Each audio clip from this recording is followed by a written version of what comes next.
Turn the volume up.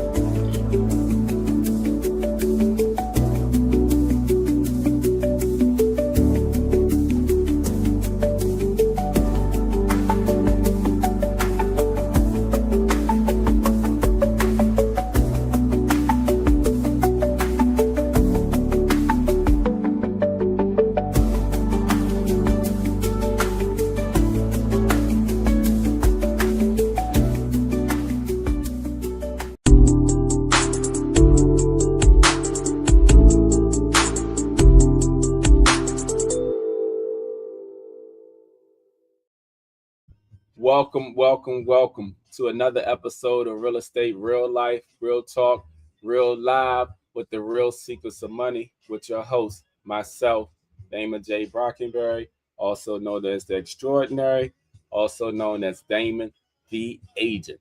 I want to thank each and every one of you for joining me on this day, July 10th, 2026. Time is flying, y'all. More than half the year is already gone. Wow. So before we start, if you're not already doing so, please follow me on all social media platforms.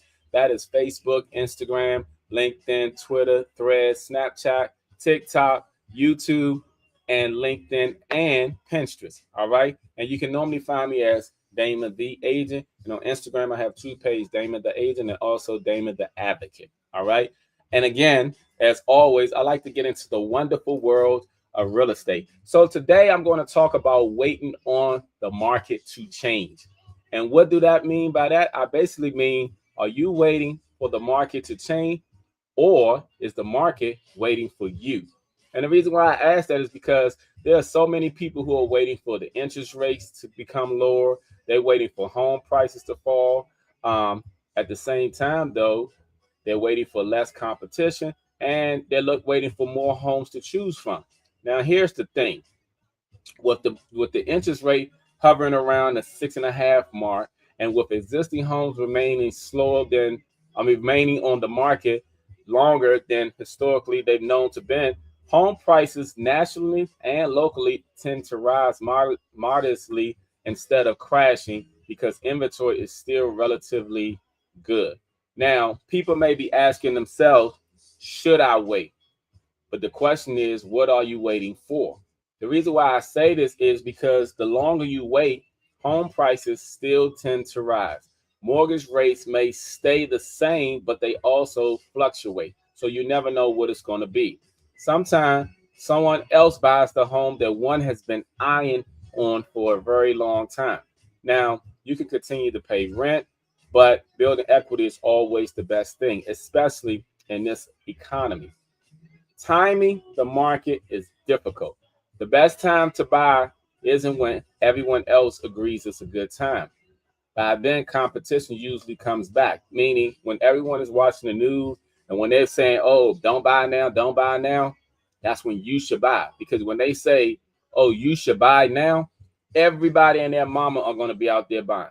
So you have to strategically know when to buy along as when to sell. A lot of people don't strategically do these things. A lot of people tend to look at HGTV. They tend to go on Redfin, Zillow. They tend to watch the news rather than looking at something like this podcast or speaking to a local real estate professional that can advise you on what's the best course of action for you.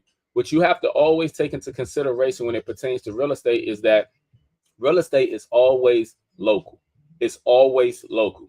This is why, like in the tri-state area where we are right now, in DC, Maryland, and Virginia, the market is totally different depending on where you go. In some area, houses are sitting on the market extremely long, like in DC, for example. In other areas, houses are going off the market quick because of location. It plays a huge role. Now, today, in today's current market, buyers have more negotiating power because houses are sitting on the market. On average, for example, I just mentioned DC, on average, houses are not closing to at least 45 to 60 days in DC. That means they're sitting on the market longer. Whenever there's a house that's been on the market over 30 days, especially over 45 and 60 days, that gives a buyer more negotiating power. And that means numerous things. Seller concessions, gifts, buying down the interest rate, closing costs, assistance, Those things are very key and critical for most buyers. And the reason is that means most buyers come out of pocket with less money.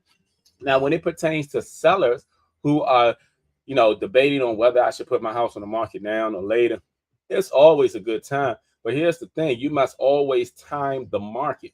And when you're talking about timing the market, that means knowing when the best time is. Now, a lot of times, a person like myself can always speak with you as an individual because everyone's situation is different. It's just like your own DNA or your own palm. Everybody's palm is different. And the same pertains to your house, your situation, and what's the best course of action to you. Everyone thinks real estate is a lot of times just plain across the board, but it's not. You always have to have a plan of action, whether you're buying or selling. And there's so many things. So for those who are trying to, ask themselves, should they wait on the market to change? Listen, I'm going to say this, and I mean this when I say this. You don't wait to buy real estate. You buy real estate and then wait. And the reason why that is because time in the market has historically beaten trying to time the market. And the reason why that is because everything changes. Nothing stays the same. If you go back years ago, gas prices were much cheaper. They're a little bit higher now. I think eggs is higher than they was before COVID. Gas, your utility bills, everything tends to go up. The only thing that doesn't go up as quickly as the things that you should actually be, the things that you buy, is most people's salary. Salary tends to, go across the board. Everything else tends to go up. Now, because of this, you must understand that real estate is not everything you will see on HGTV. I know those are good shows, but please take into consideration that those are shows. There's some truth to it, and there's some acting to it as well, too. The reality is what you come out here, see, and do. That's why a lot of times when you see people who see things on there and they say, oh, I'm going to get my real estate license, I'm going to sell $1 million home, I'm going to do this, I'm going to do that, da, da, da. And you turn around, those people get their real estate license, and 9 times out of 10, no, not even 9 times out of 10, 6 times out of 10, a couple of years later, they don't have their real estate. And you wonder what happened. See, here's the thing. A lot of people say they're going to try real estate, but the truth is real estate's going to try you. And if you don't know certain things about it and stuff, it's not only going to try you, it's going to stress you, and it's going to make you reconsider what you started to do in the beginning. This is another reason why you must have a plan of action and a strategy. If you are thinking about buying or selling or even getting into real estate, please reach out to me so I can help you to reach your goal. Because like I stated, everyone has a personal goal, and everyone's goal is not the same. It's just like, for example, 2 houses can be sitting right next to each other. The value can be different. The mortgage payments on each of those homes can be different. The taxes can even be different. Nothing is the same. So if you don't understand that, sometimes this is why people get caught up and they throw the things out there and they think it's going to work the way that they want it to work, or what they saw on TV, or even what someone else told them who used to hold a license maybe 10, 15 years ago, who no longer holds a license. And there's a reason they no longer hold a license. And I just wanted to say that. And speaking of that, a couple of days ago, 3 days ago was my 21st anniversary, y'all. So please, yes. Thank you for that. My 21st anniversary in the real estate world. So yeah, on July 5th, 2005, I got my real estate license, and I got affiliated with a broker. So I am very grateful because I've seen the ups and downs. I thank all of my clients.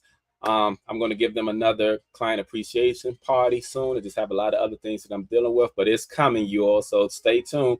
And I really want to thank all of you all. There's a lot of ups and downs that I've learned over the years. And this is part of the reason why I come onto the podcast and I share this information with you all for free, because a lot of the stuff that I give you all, people are paying for it somewhere. So if you all have not gone into my library on YouTube to look at some of the topics that I've talked about, please do so, because you will find yourself paying for stuff that I'm actually giving you free. And the only thing I ask in return is, please send me a referral if you yourself are not going to use me. That's all I ask for. So I'm going to be right back with the Q&A, which is questions and answers, and the H.O.W, which means House of the Week. Stay tuned, y'all.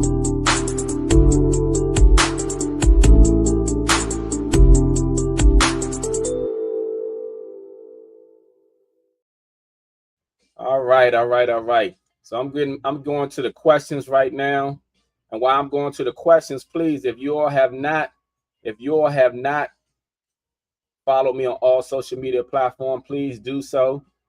All right. So the questions of the week are, all right, let me go to them. I'm going to them right now.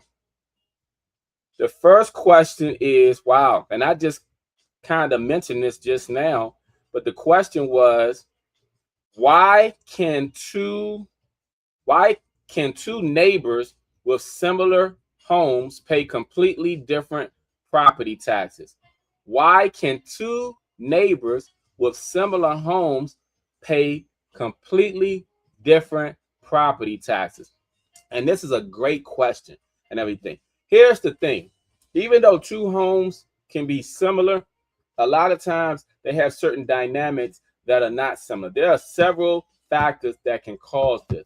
One is over the years, stuff you have to look at the history of the homeowners paying taxes on them. For example, let's say you bought your house and you've been in your home for 20 years, and then a house similar to yours next door has sold 3 times in 20 years. And let's say one of the homeowners was delinquent in the taxes. Now, like with anything, if you don't pay taxes, you get late fees, penalties, and stuff, and then it tends to change things. But on top of that, sometimes depending on if the homeowner has filed for the Homestead Act, which is a tax credit in the state of Maryland, can affect what the taxes properties are. Sometimes homeowners have certain discounts and privileges depending on the homeowners, meaning if you're a veteran, you get certain tax exemptions. If you have a disability, you get certain tax exemptions. Like I said, there are many variable factors why two properties can be very similar, but the taxes are different. A lot has to do with the history and the homeowners of that particular property.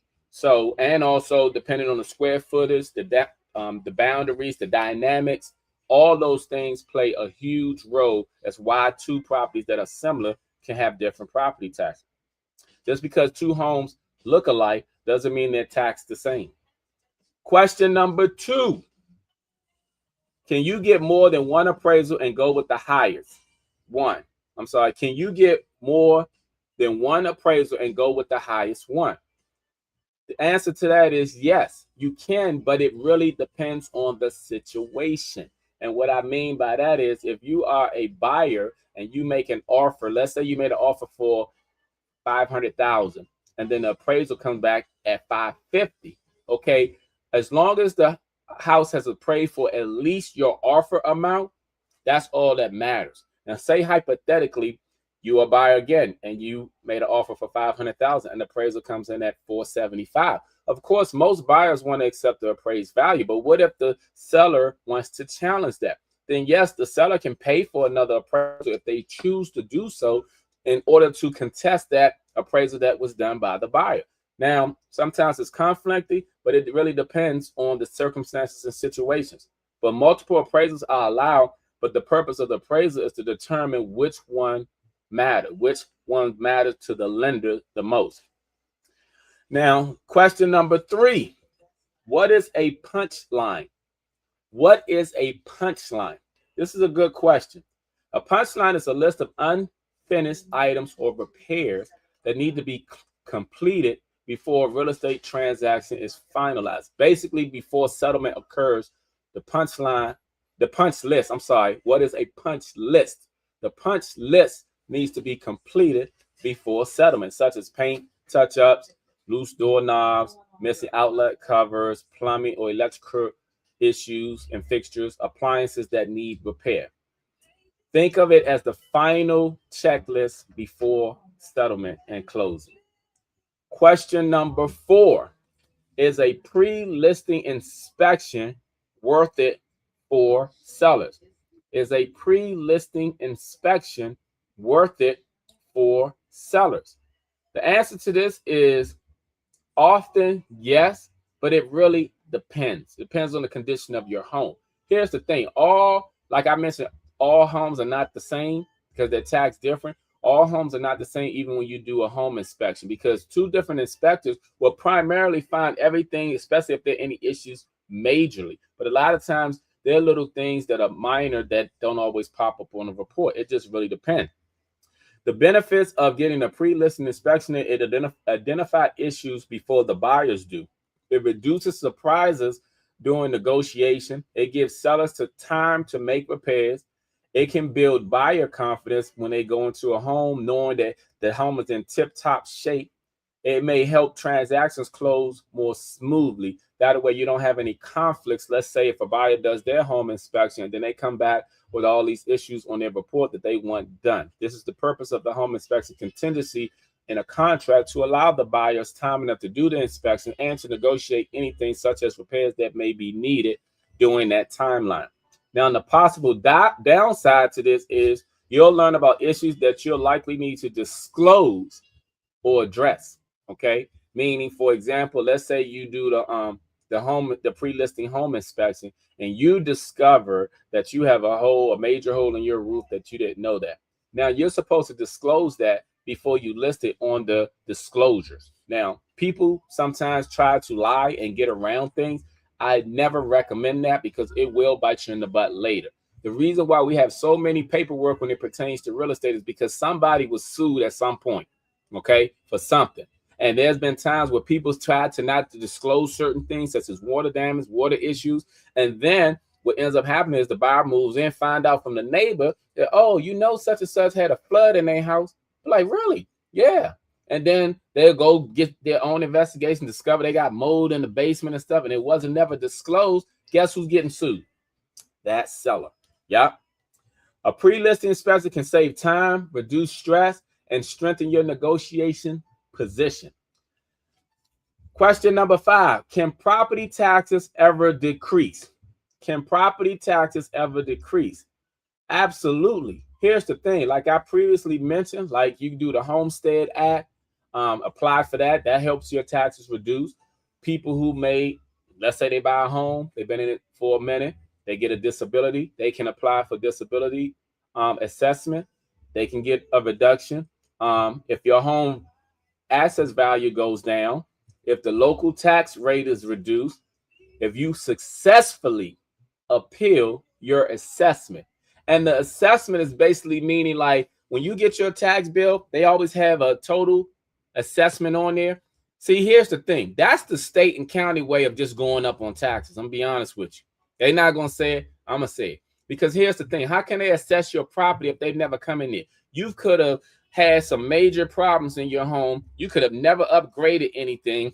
Well, your neighbor could have did all of those things, and your tax is somewhat similar. The point that I'm making is their assessment is just their assessment. If you can challenge that, and you a lot of times may have to get a real appraiser or get a local real estate professional to do a CMA for you, but we don't really do that just to be doing it, but maybe some of you know somebody. But here's the thing. If you can successfully appeal the assessment, yes, they can reduce it. If you become eligible for new exemptions or credits, just like I said, or if you're a veteran and you know what I'm saying, you get married to someone who's a veteran, and then y'all both get on the deed. Yes, you can apply for the veterans benefits. Property taxes aren't guaranteed to go up every year. Reviewing your assessment annually can be worthwhile, because here's the thing.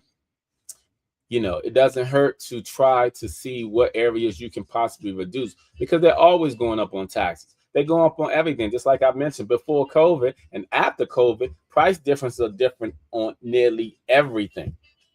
Have you ever challenged your property assessment or had an appraiser come in much higher or lower than expected? Yeah, the question is, have you? So let me go with this house of the week, and I'll be right back.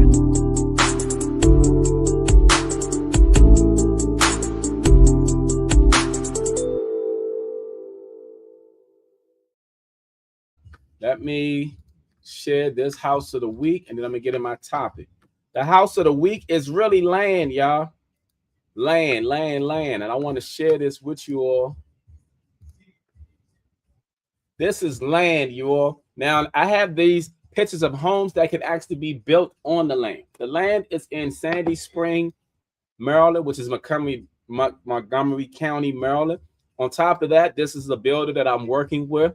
This is one of the model homes that they designed on the land. Now, the land is only worth $450,000, and you can put this beautiful $1 million home on top of the land, which is great for anybody who's looking for land and looking to build on land. And if you have your own buyer, you can do that as well. Look at this area right here, y'all. You see the boundaries?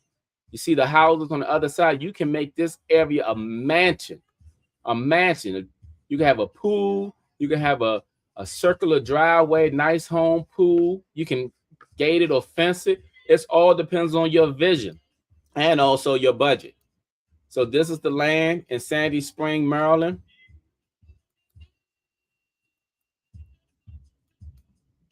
And these are the potential of the home. So yes, that is the house of the week. The house of the week. And I'm going to be back with my topic of the day. I'll be right back, y'all.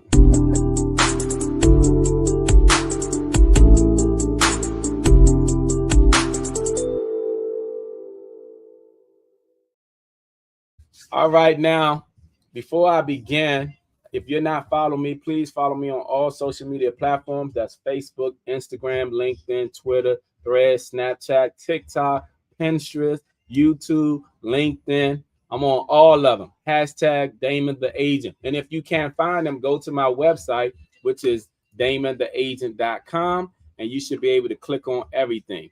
Again, where's my website?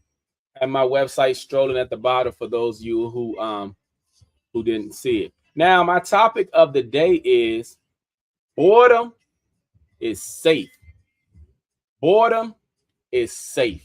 And people probably say, what do you mean by that? I mean by this. Everybody wants to be outside, having fun, enjoying the life. But every time I turn around, there's so much going on in the world today.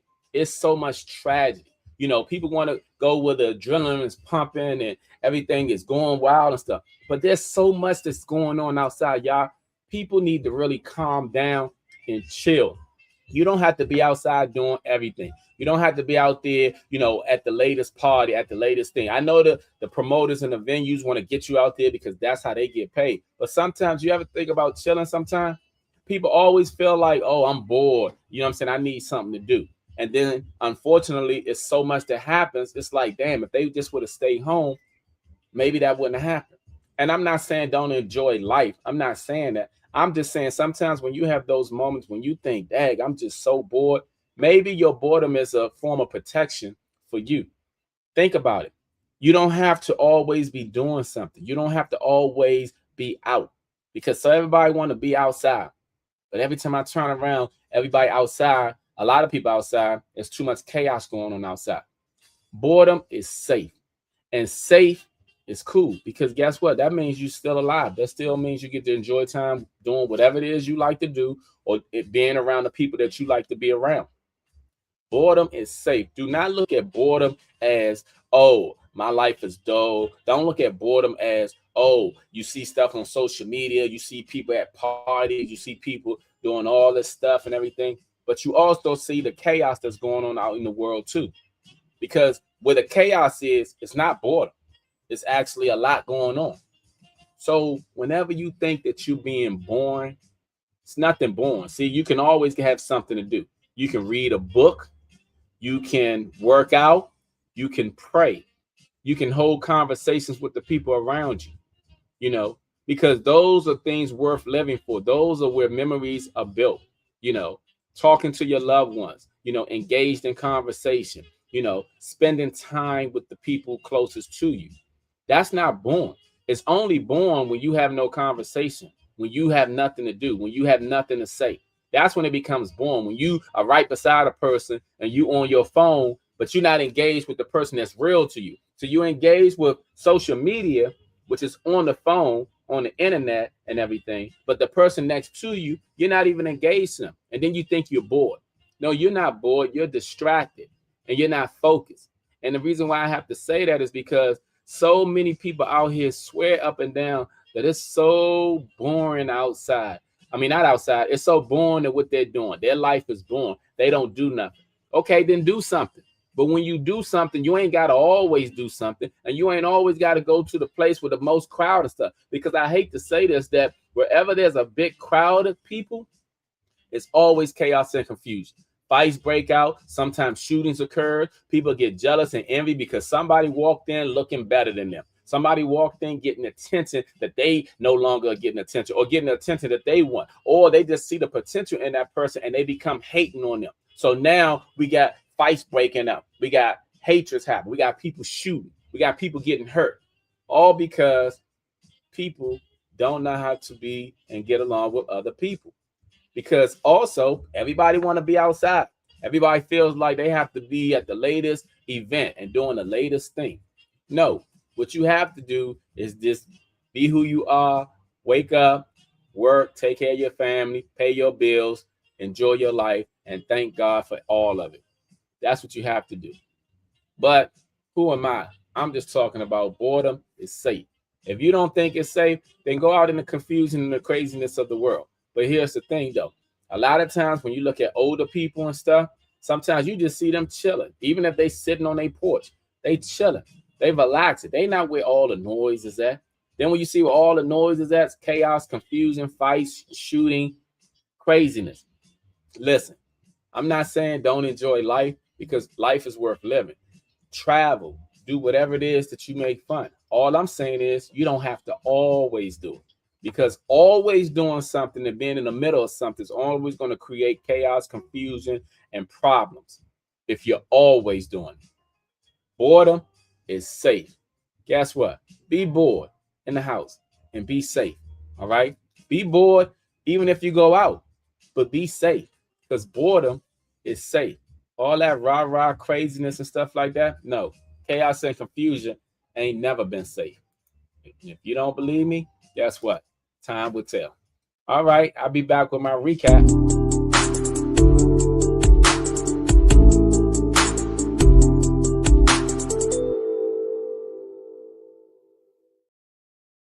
All right, again, I'd like to thank each and every one of you for joining me. Again, follow me on all social media platforms if you're not already. Facebook, Instagram, LinkedIn, Twitter, Threads, Snapchat, TikTok, YouTube, and LinkedIn and Pinterest. All right. I know those are a lot, but just go to my website, damontheagent.com, and you can just click on the icons from there. And I'm also upgrading my website, just so you all know.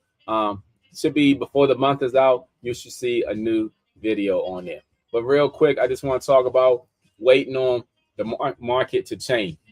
You don't wait on real estate. You don't wait on things.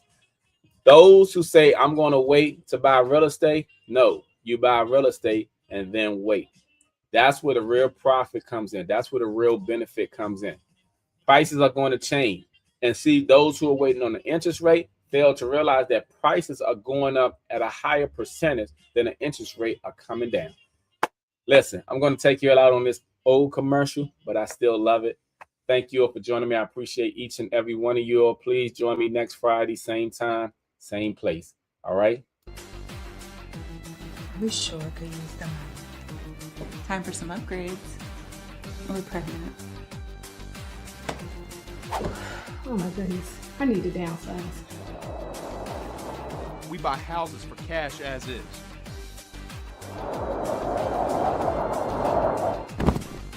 Damon the Agent. A name you can trust.